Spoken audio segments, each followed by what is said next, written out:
What's up, everybody, and welcome in to another edition of the Sit Down. As always, if you enjoy this video, please make sure you hit that like button and let me know what you think of today's discussion in the comment section below. If you're new around here, you just haven't done it yet, or you're living on a rock and seeing this video for the first time, I don't know what you're waiting for.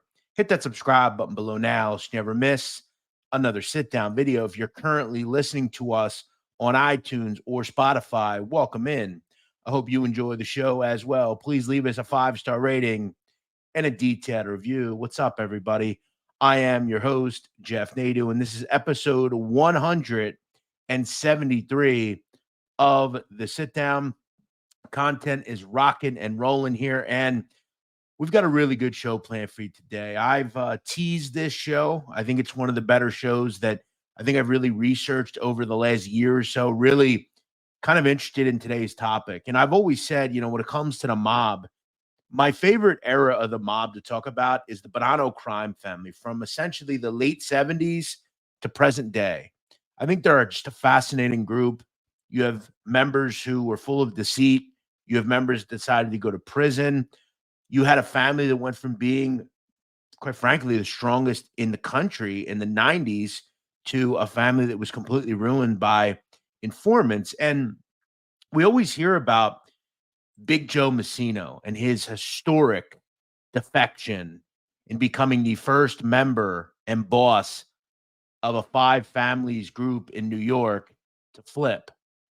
Obviously, it was historic, but as I said, for years, no one had cooperated in this family, not one person. Remember, at the time, Sammy the Bull had cooperated, Little Al DiArco had cooperated. You had all these guys in all these different families that had cooperated. But the Bonannos, up till 2002, had never had a cooperator. That was until the summer of 2002. The first individual to do that was Frank Coppa, seen here to the right of Joe Massino. Frank Coppa and Joe Massino were extremely close and had been close since the late 70s. In fact, at one point, they were so close, they went to Europe together with their wives. That's how close they were. Frank Coppa would ultimately, though, cooperate. Today, we're going to tell his very interesting story. I asked one person that knew Frank Coppa very well, what was your opinion of Frank Coppa? Give me one word to describe him. He would say, scumbag. Well, this is going to be a good one. The story of Frank Coppa next on the Sit Down. Frank Coppa was born September 11th, 1941 in Brooklyn, New York. Coppa would grow up in the Brooklyn neighborhood of Gravesend in South Brooklyn. He and his family would live at 128 Avenue V in Gravesend. Now, that comes directly from the 1950 census. Now, Frank Coppa had many siblings, none of which that we know of went into the life. He had several brothers. I don't believe any of them had any affiliation with the life.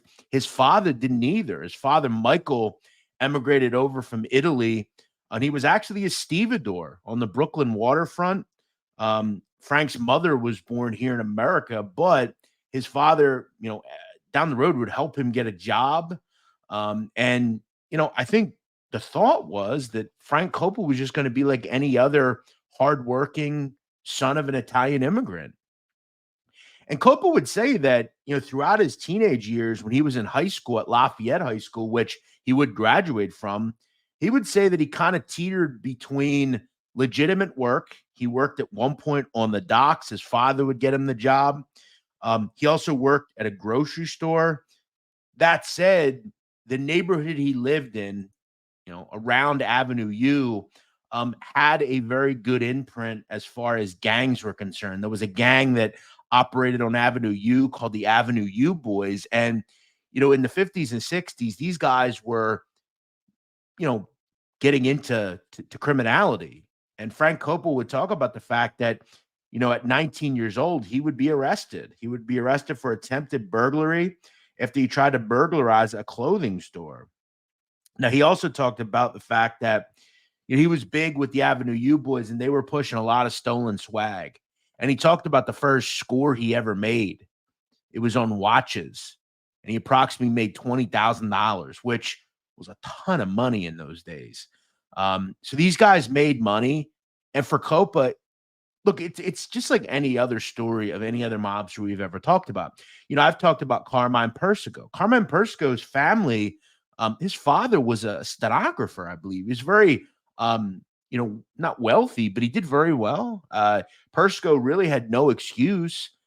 That said, you have the criminal interest, right? You still don't want to just sit there and push a pencil or shovel for the rest of your life, and you want more. And it's hard as a guy like Frank Coppa. You're from this neighborhood that has an imprint of multiple crime families. You have kids around you who are also wanting to make more, and you can steal a bunch of stuff and make a bunch of money quickly. So it's not a secret where Frankie Coppa decided to go. Now, as customary in the young life of a young mobster, Frank Coppa would be connected with other young people that were engaged in criminality. One of his childhood friends would eventually be Frank Lino. Now, Lino was a few years older. That said, Frankie Lino was an Avenue U boy. He was a Gravesend guy. And we know that Frank Lino had all sorts of connections. Gambino crime family is relations were members of that family down the road. His brothers got involved with the life. His nephews got involved with the life.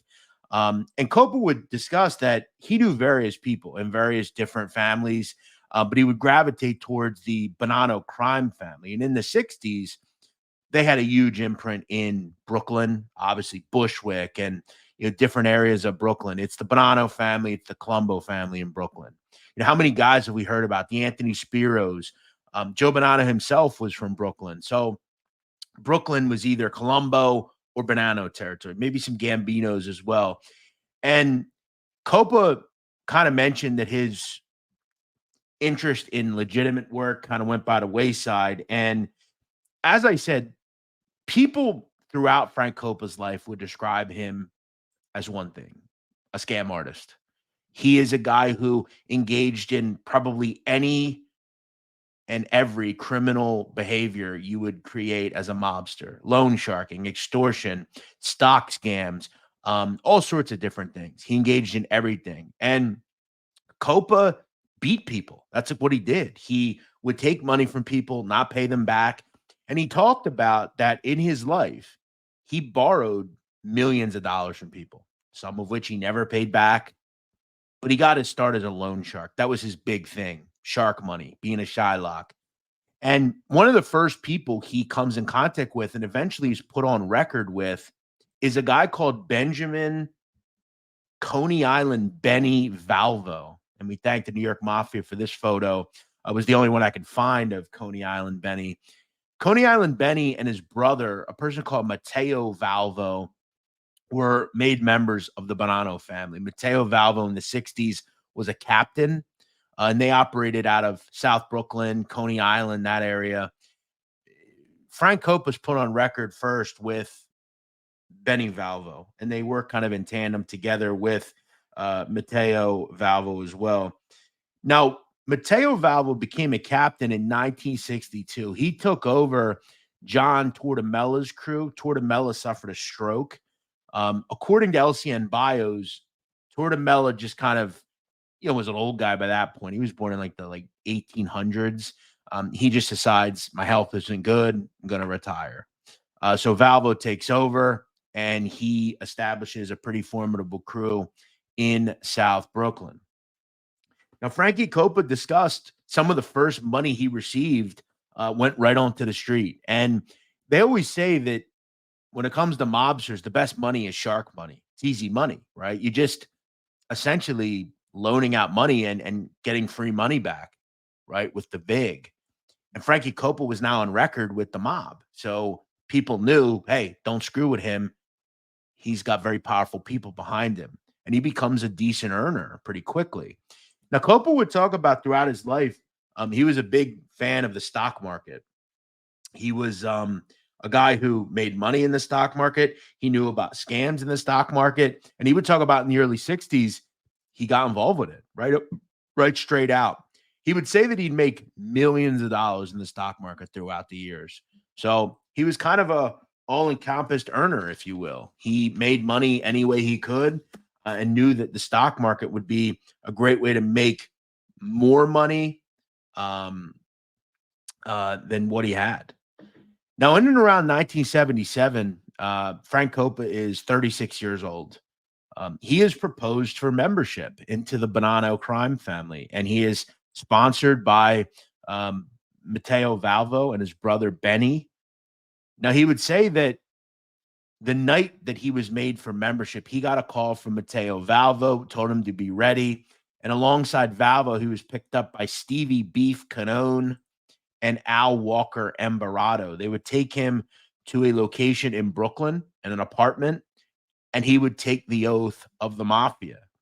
He would say that he would go there and he'd be met by the boss of the family, or the reputed boss of the family at the time, Carmine Galanti, and Galanti presided over the ceremony.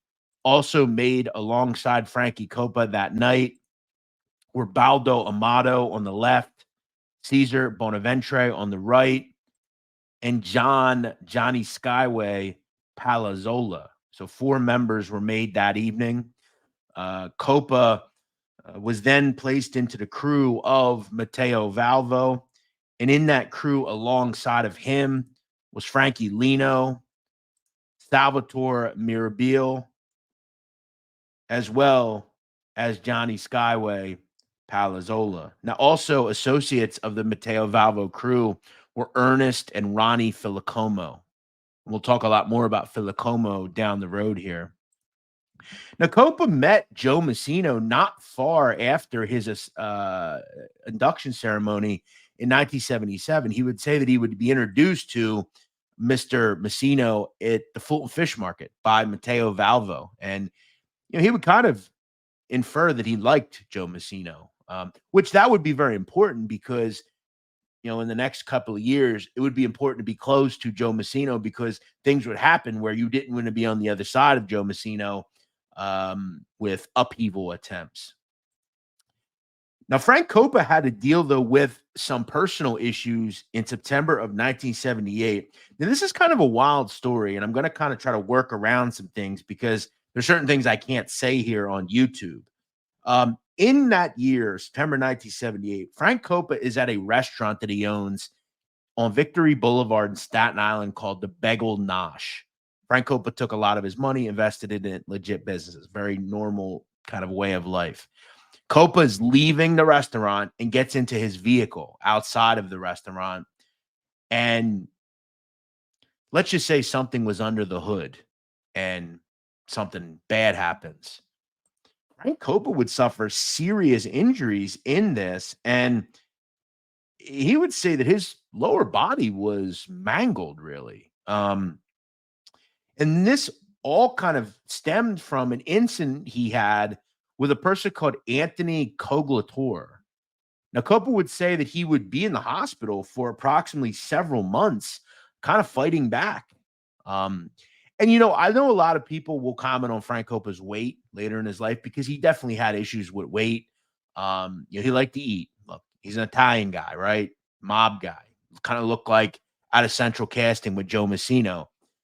But a lot of Frank's mobility issues were because of his injuries that he had in this attack, if you will. Now, this issue really stemmed from Coglator in being in the right. Coppa would admit that they got into a beef over $8,000 that Coppa willingly admitted he stole from Coglator in a stock scam. Coglator's upset and, they get into an argument and Coppa just kind of doesn't do anything about it. It's not right. So Coglator says, you know what? Screw this guy. I'm going to do what I have to do. Now, Coppa would strike back here in this because after he gets healthy, he contacts a connected friend of his, Eddie Lino, who, as we know, is a member of the Gambino family. And through his connection to Frank Lino, he instructs Coppa, Eddie Lino, Johnny Skyway Palazzola, and another man Frank Rubino to attack Mr. Coglator. Mr. Coglator is at his home in Staten Island, walking into his house, when he is shot 5 times. And that happened on December 26th, 1978. Now, Coglator survives for his sake. But down the road, this is something that, 30-ish years later, Copa will have to deal with at some point. This is a conspiracy to commit the M word on Anthony Coglator. That said, a lot of this stemmed from Frank Copa's own behavior, stealing money, scamming people, just being a scumbag, right? Now, the one issue that Copa and his people had, he was in the crew of Valvo, seen here. I mean, we could see Frank Copa is a very large individual, right? Just a towering guy, big guy. I don't know his height, but I would venture to believe, I'm guessing Valvo was, average height, 5'6", 5'7", 5'8". He towers over Matteo Valvo. Even if Valvo's like, let's say 5'4", 5'5", I mean, Copa is very easily in the sixes as far as 6'2", 6'3", big guy. His issue is obviously Valvo is an old school guy, right? Pretty old, born in like the 1900s. He is loyal to Galanti, right? And the old regime. Galanti is obviously off in 1979, and Valvo is busted back. He's no longer a captain. And other people were too. Mike Sabella was pushed back, and new capos emerge. One of them is Bruno Indelicato, who, let's just say, took part in Galanti, as we know. He becomes a captain under the Rastelli organization. Frank Coppa is placed into the crew of Bruno Indelicato. And this is, again, where the early 80s are extremely turbulent for the Bonanno crime family. And the person who wades them through this murky water time is Joe Massino. So people that are close to Joe Massino are going to be taken care of. And Frank Coppa knew Joe Massino. He had decided, you know what? I'm part of that regime. I'm going to get down and get familiar. But the 80s are very turbulent. As we know, one of the embarrassments for the Bonanno crime family is the fact that they allow Agent Joe Pistone, a.k.a. Donnie Brasco, to infiltrate the family. But before we get into how Coppa plays a part in all that, I want to kind of just talk a little bit about where Frank Coppa is in his life, right? Early 80s. He's in, his late 30s, early 40s. He's a made member of the Bonanno crime family. And as I said, whether it be scamming or not, Frank Coppa is making a lot of money, right? He is earning, he's kicking up to his people. He's a trusted guy. He's on the forefront of a new regime and a new family. And he would talk about, he had businesses ranging from a pizzeria on 13th Avenue in Brooklyn. He at one point, and for most of his life, had a bus company that transported disabled children to school. He was involved, as we said, in loan sharking, in real estate. He would eventually get involved in parking lots. This guy made money everywhere. That said, he would be involved in a very, very public whacking, if you will. And as I talked about with Joe Pistone, one of the main people involved in the infiltration that obviously didn't know it, but he was a part of it, was Sonny Black Napolitano. And in 1981, Sonny Black is,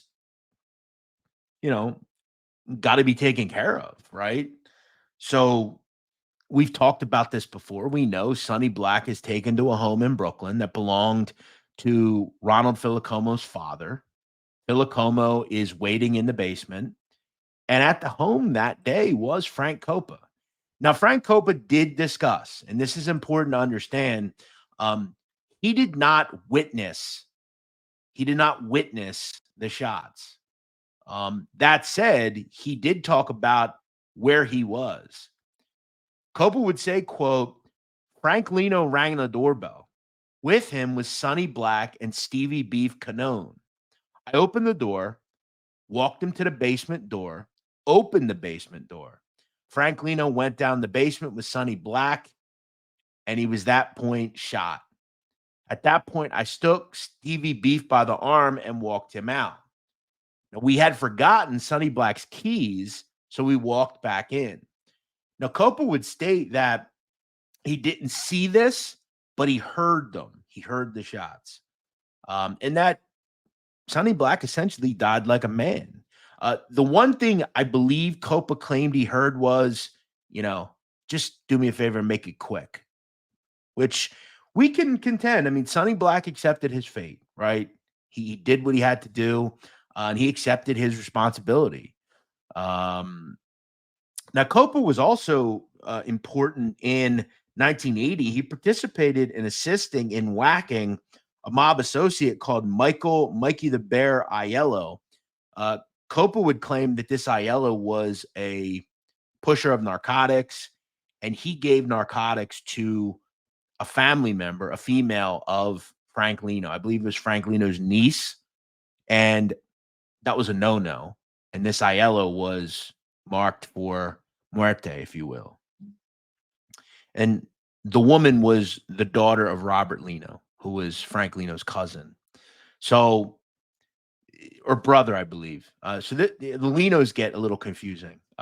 So again, Lino is not, pulling anything. That said, he's involved. He's a crash car. He's at locations, right?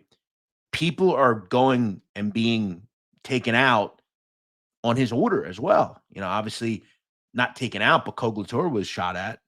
So Copa is doing everything he has to do as a made member of the mob. He also, by the early 80s, is particularly close with Joey Massino. Now, Copa also stated that after Sonny Black was whacked, he was pestered regularly by Ronald the Monkey Man Filicomo over being made. He would say that Filicomo would state that he wanted a button for doing what he had to do in terms of Sonny Black. Now, remember, Frankie Copa is still not a captain. That wouldn't come for a pretty good period of time. By this point, Frank Coppa lived in Staten Island. He lived at this home at one point in Staten Island at 26 Berwick Place on a nice cul-de-sac street in West Brighton, which is not far from the Verrazano Bridge. Now, I will say about Coppa, he would have to deal with some legal issues. By this point, though, he had not been to prison. Even when he was a young kid, Coppa, and he attempted to rob a clothing store. He never did any prison time for that. In the 80s, though, and in the late 80s, he was hit with tax evasion. And he ends up having to go to prison for a couple of years in the early 90s, approximately 1992 to 1994. Once he is released, he becomes a captain in the Bonanno Crime Family. He would state that he went to a diner in late 1994, and he was introduced as a captain in the family in front of the other captains. By that point, Frank Lino, seen here, had 3 children. One of his sons we will talk about here in a little bit. Now, during his prison stay, this is pretty interesting because you always wonder, before these guys cooperate, did they ever cooperate? And according to Copa, he would say that one of his associates was putting it around on the street that he might be cooperating due to the fact that he was taking a ton of furloughs out of federal prison. And that he said when he was released, he went directly to Joey Massino to kind of squash this and state that it wasn't true. Now, the feds would also discuss that Frank Coppa never cooperated pre-2002. Now, he would also state, Coppa, that at that point, to get back on his feet, he borrowed $30,000 from Massino as what he would call a personal loan. It's unclear if he ever paid that money back. My guess is he didn't. But he's a captain now, right? He's got people under him, and we'll talk about that. And he pushes for people to be made.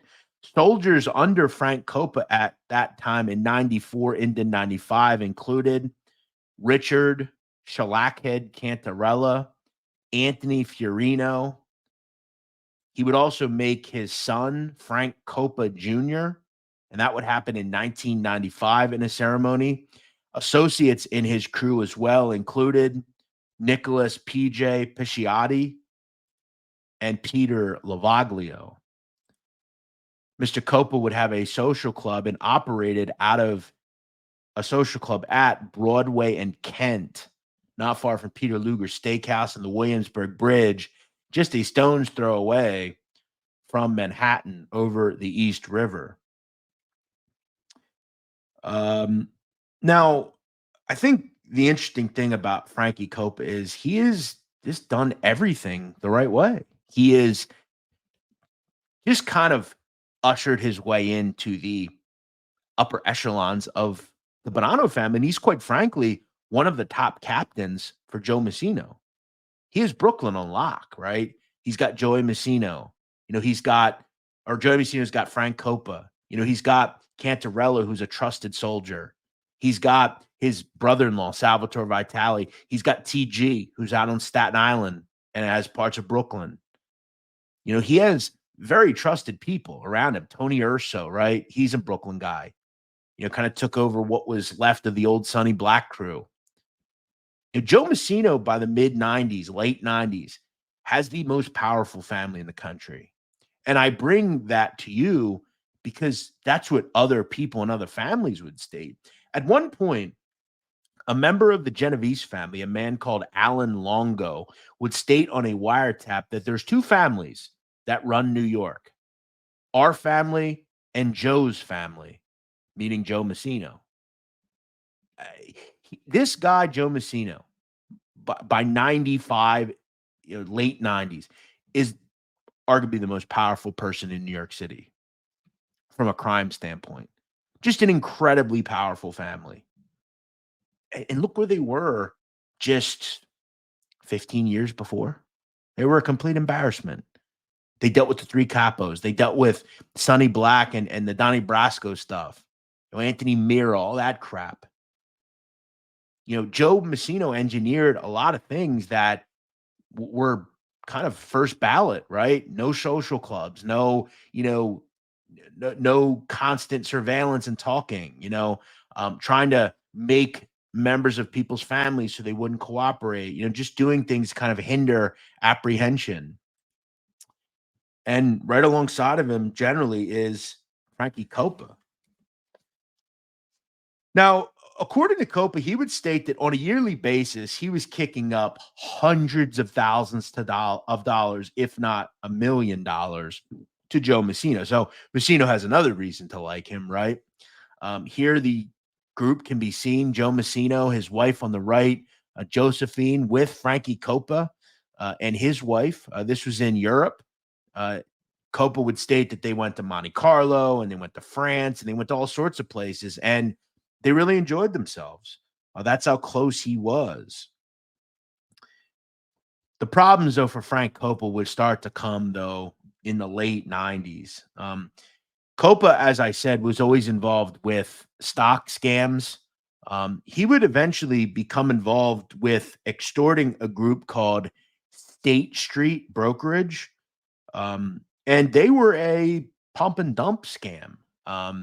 And obviously, if you've ever seen Boiler Room or Wolf of Wall Street, you know all about pump and dump. You're essentially boosting a security or stock's price through misleading or greatly exaggerated statements to make a quick profit. So you're taking a crappy company, maybe that's worth a penny or two, that's, some junky storefront somewhere, and you're stating that through fake exaggerated claims that it is much better than it is. You're driving their stock price up, making a bunch of money, and then cutting the bottom out of it. Look, we've seen the Jordan Belforts, and we saw Ben Affleck's character in Boiler Room. All those films talk about it. And the Bonanno family, that's one thing they did really well, is they were big in these stock scams. The Linos were involved. Robert Lino Jr., I believe, was involved with one at one point. But this is the beginning of the end for the very powerful Bonanno crime family. In March of 2000, Frank Coppa is indicted alongside approximately 20 others in a stock fraud case. According to the government, he would dupe thousands of people out of nearly $40 million. So Frank Coppa is going to go to jail. And this is over white collar stuff. But there's one thing we'll learn about Frank Coppa. He is not cut out for prison. Okay. By this point, he has weight issues. He has many mobility issues from the attack that he suffered in the late 70s. Frank Hope has been through a ton medically, some of it induced by his own poor decisions. But I don't think people quite understand how difficult. Look, prison's hard for anybody, right? Going to federal prison. But for someone like Frank Coppa, it's particularly difficult. We know that they don't give you very good medical attention. You have limited ability and resource. Going to prison for a couple of months would be difficult. In the end, though, Coppa realized that going to trial would not be a good idea, and he would plead guilty to stock fraud and receive 36 months in July of 2003. Or not 2003. Sorry, 2002. While in prison, though, the issues would continue to present themselves to Frank Coppa. While in prison, he was re-indicted for the extortion of a person called Barry Weinberg. Now, Barry Weinberg, if you've looked into the Joey Massino stuff, you've probably heard before. Barry Weinberg was engaged as an associate with the Bonanno family. He was a Jewish businessman. He was big in parking lots, parking structures, which is easy money. And he was involved with Richard Cantarella, Joey Massino, Frank Coppa in a bunch of different scams, including parking lots. Frank Coppa is indicted for extorting Barry Weinberg because the feds get Frank Coppa because Barry Weinberg cooperates and wears a wire and gets a bunch of damning conversations against Massino and Cantarella and all these guys. And this led to Joey Massino being arrested in January of 2003. So Frank Coppa, according to him, stated that he's indicted for extortion, and within hours, he contacts his lawyer and tells them that he wants to speak to the federal government. Now, Coppa's main contention on why he cooperated, and it was very simple. He would state, I just didn't want to do any more time. And Coppa saw the writing on the wall. He saw that he was 61 years old. He had major health problems. He knew that the feds were going to push. It wasn't just going to be extortion. He knew that he'd likely get superseded. He'd be in the big indictment coming where he's going to have to face the temp M1 on Koglator. He was involved with Sonny Black. He was involved with Mikey Bear. Frank Coppa was going to get life. It's that simple. And Frank Coppa got 36 months and bucked. He didn't want to get any more prison time.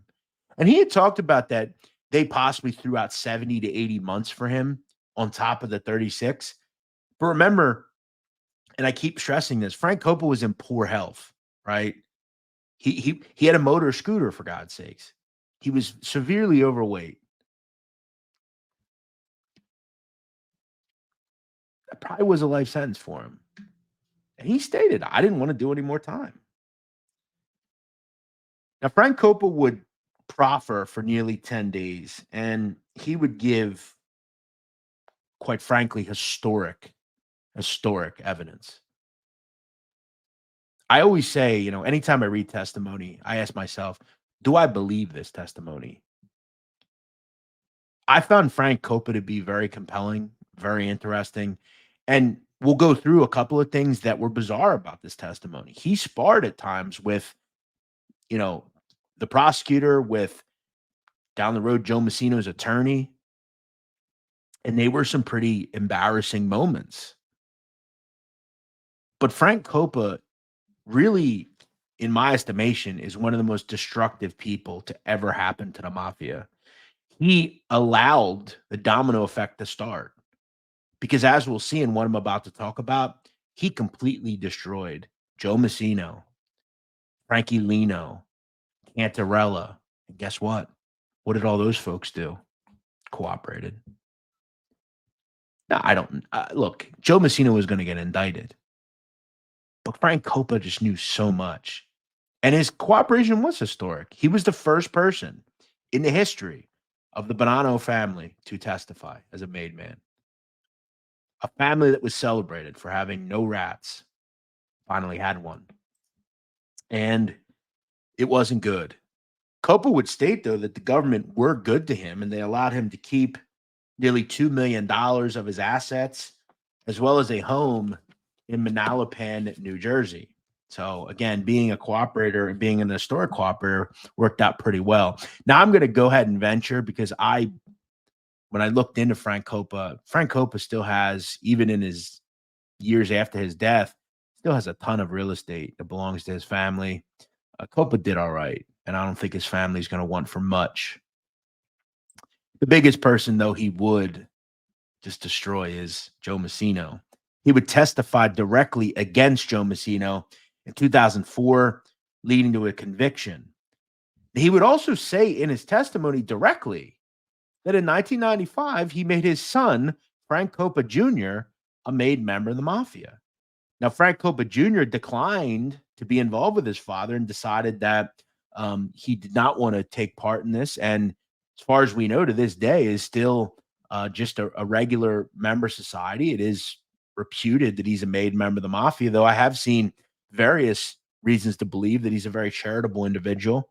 There is a Twitter account, unconfirmed, that belongs to Frank Coppa that has a photo of him and his father when he's a child. I don't know what his involvement as far as talking to his father was. Frank Coppa claims that he spoke to his son after his cooperation. So it wasn't one of those things where, like, Joey Molino never spoke to his uncle again after he found that he cooperated. As far as we know, Frank Coppa did do that. And that just comes directly from Frank Coppa's testimony. And I will say that comes from Frank Coppa. We don't know if that's been confirmed.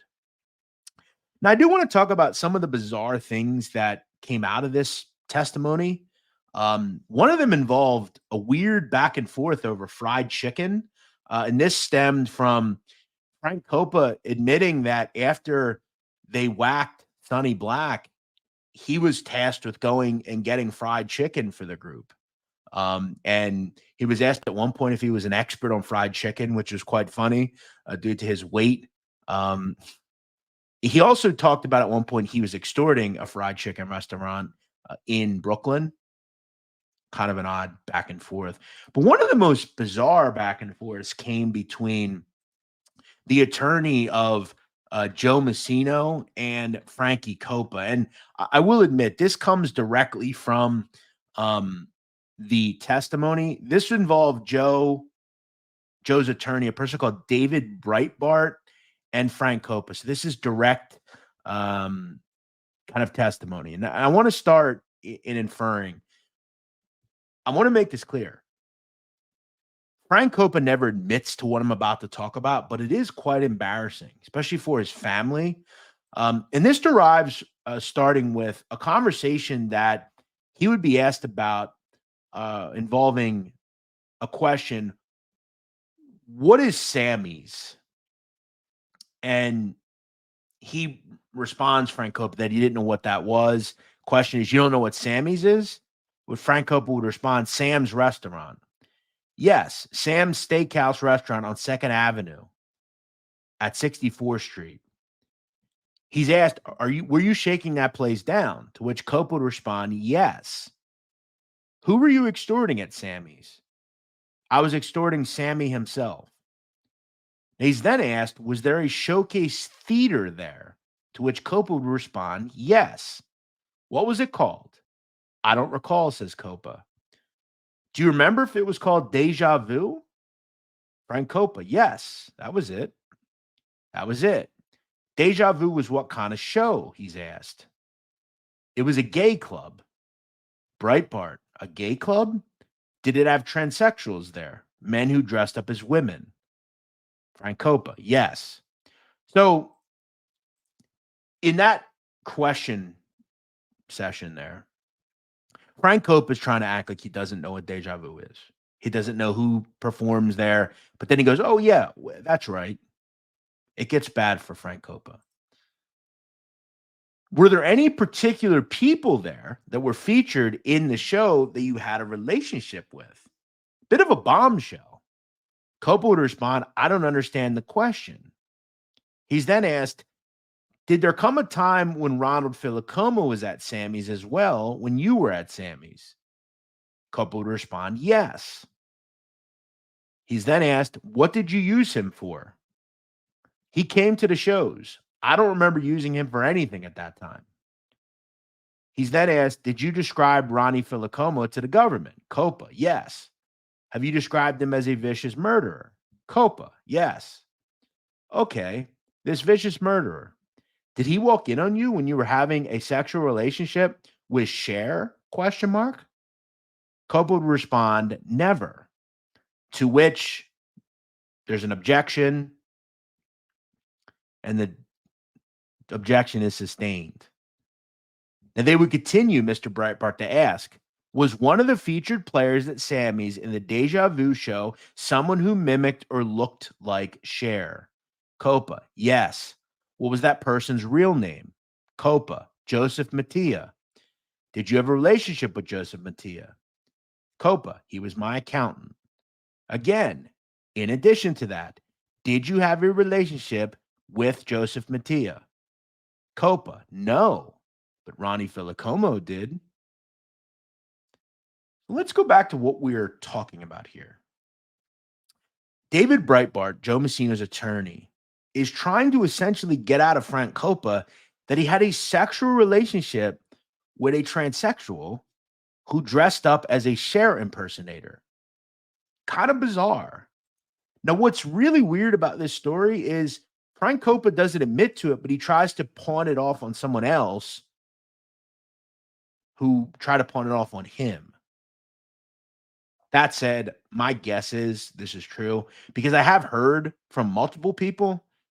They asked me about this story. Look, if this happened, which I'm guessing it did, does it make Frankie Coppa a homosexual? I'm not going to get into that, but it's a bizarre back and forth that he had with Joe Massino's attorney. And they're trying to paint him as, a degenerate, a scam artist, which we would know that he was. Didn't matter, though. Frankie Coppa's direct testimony was incredibly damaging to many members of the Bonanno crime family at that time, including Joe Massino. He would ultimately be convicted.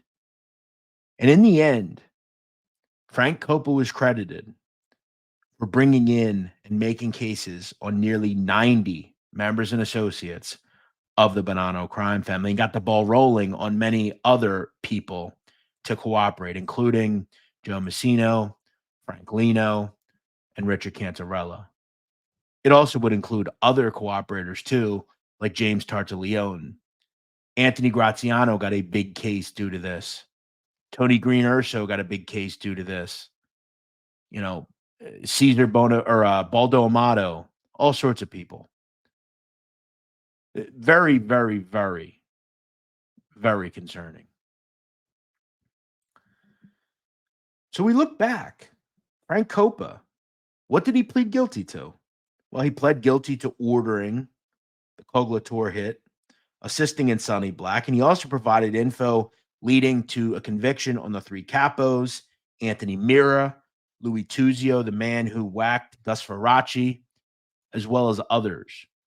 Now, according to the government, they would state that Coppa's cooperation was the first major development in a series of prosecutions, which, during their course, resulted in the indictment of virtually every high-ranking member of the Bonanno crime family. In short, Coppa's cooperation has been crucial to the ongoing efforts to dismantle the Bonanno crime family. As a result of the information provided by Coppa, the following defendants were indicted in January of 2003 as part of U.S. versus Casaletto. Bonanno crime family boss Joseph Massino, underboss Sal Vitale, Bonanno family captain Robert Lino, and acting captain Danny Mangelli. Later in May of 2003, Bonanno family associate Ronald Filacoma was indicted, and all five of the defendants, Massino, Vitale, Lino, Mangelli, and Filicomo, were charged with racketeering crimes, which included at least one M1 as a predicate act. For example, Massino, Lino, and Filicomo were each charged with predicate acts for the conspiracy to whack and murder Bonanno conspiracy to whack Bonanno Crime Family Captain Dominic Sonny Black Napolitano. Those charges rose directly from an investigation initiated based solely on Copa's cooperation. So there you have it. To me, one of the most interesting people in the history of the Bonanno family.